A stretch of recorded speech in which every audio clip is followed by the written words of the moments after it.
E aí, vamos estudar a lição? Muito obrigado por ter nos acompanhado ao longo desta semana. Chegamos à sexta-feira, a recapitulação desse assunto, que é um assunto delicado no mundo como um todo, porque as pessoas criticam muito essa questão de dízimo e etc. E aí, muita gente utiliza a seguinte argumentação: não, porque eu pago o dízimo. Não, brother, você não paga o dízimo ele é devolvido, ele não é pago. Não é uma dívida, é um reconhecimento de que ele é o dono e você outorga a ele aquilo que não te pertence, porque de tudo que ele nos concede, ele pediu a 10ª parte. Se eu me aproprio daquilo que é dele, então eu estou tomando uma decisão, no mínimo, que se caracteriza como um roubo, porque eu estou tomando posse daquilo que não me pertence, daquilo que é de Deus, que é dele. Então eu devolvo a ele, eu não estou pagando, eu estou devolvendo. Não é uma dívida, é colocar nas mãos dele aquilo que a ele pertence.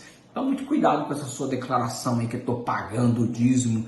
Cuidado com isso, porque não corresponde àquilo que a Bíblia apresenta para o sistema de dízimos. Uma outra coisa, Deus não precisa do meu dinheiro. Não precisa mesmo, Deus não precisa do teu dinheiro, mas você é um indivíduo que está sendo participante da natureza divina e você tem as características de imitar a Deus.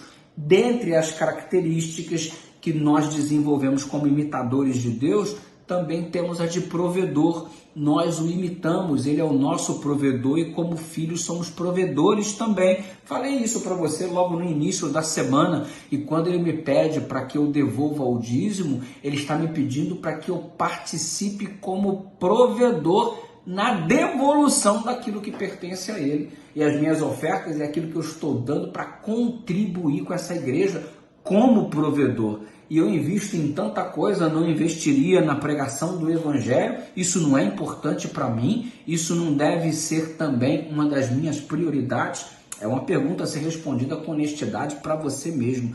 Não, eu não sei o que é feito com o dízimo. A igreja tem um super processo de transparência para que você saiba para onde os recursos estão sendo direcionados. A igreja sofre auditoria constante e existem relatórios regulares que são apresentados a toda a liderança da igreja nas reuniões oficiais, a fim de mostrar para a membresia exatamente o que é feito com todos os recursos, onde eles são empregados, com direitos a ser questionado, a ser perguntado, a fim de obter qualquer tipo de resposta a dúvidas que porventura existam, ok? Ah, não, eu não vou devolver o dízimo para os pastores ficarem ricos. Põe uma coisa na sua cabeça: se o pastor for pastor de uma igreja gigantesca, ele tem o mesmo salário que o pastor do interior das igrejas pequenas. O salário pastoral é exatamente o mesmo para todos os pastores. Qual que é a diferença então? Porque eu vejo um pastor em uma condição melhor do que o outro e tal. Bom, aí tem uma série de fatores. Número 1, no que diz respeito ao tempo do ministério.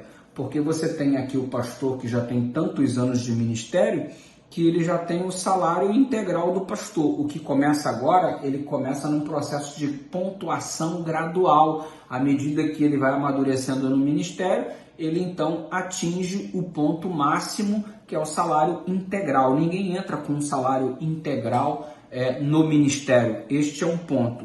Segundo ponto é que o pastor tem o seu cônjuge. Alguns o cônjuge trabalha, outros o cônjuge não trabalha.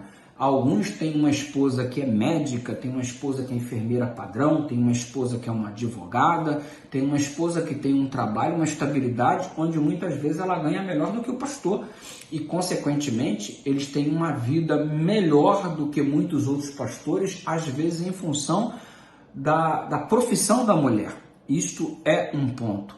O outro ponto é a quantidade de filhos. Se você tem filhos que estão no nível superior, é mais complicado para você ter uma estabilidade financeira, porque os gastos são muito grandes. E se você tem um filho, é um tipo de gasto. Se tem 2, se tem 3, se tem 4, e aí a situação se complica. E se a mulher não trabalha, então aí torna-se um fato agravante no que diz respeito ao orçamento.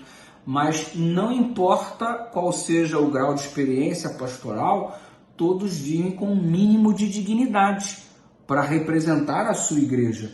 Por exemplo, há pastores que você observa que tem aí um tempo de obra maior e, consequentemente, possui uma estrutura financeira mais estável, mais equilibrada, porque durante todo esse tempo ele teve sabedoria para administrar, ele não colocou o dinheiro dele em coisas em gastos desnecessários, uma boa administração que lhe trouxe um equilíbrio, uma saúde financeira que mais tarde trouxe resultados mais favoráveis para ele.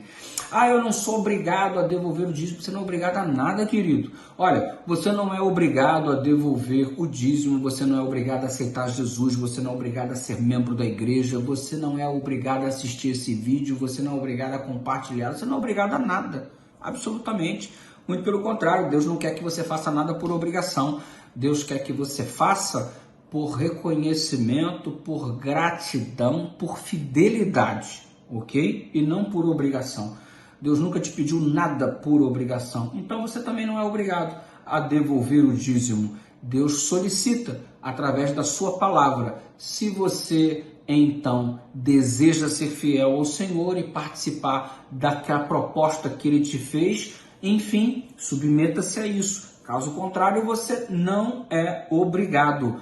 Todavia, todo indivíduo que é fiel ao Senhor, dentro desse contexto de fidelidade, vai fazer o que Deus pede. E dentre as coisas que Deus pede, a devolução dos dízimos, sem dúvida nenhuma, é uma delas. Ok? Então nós temos aí, inclusive, alguns irmãos que dizem assim: nossa, o pastor ganha muito. E eu já tenho outros irmãos que dizem: nossa, o pastor ganha tão pouco.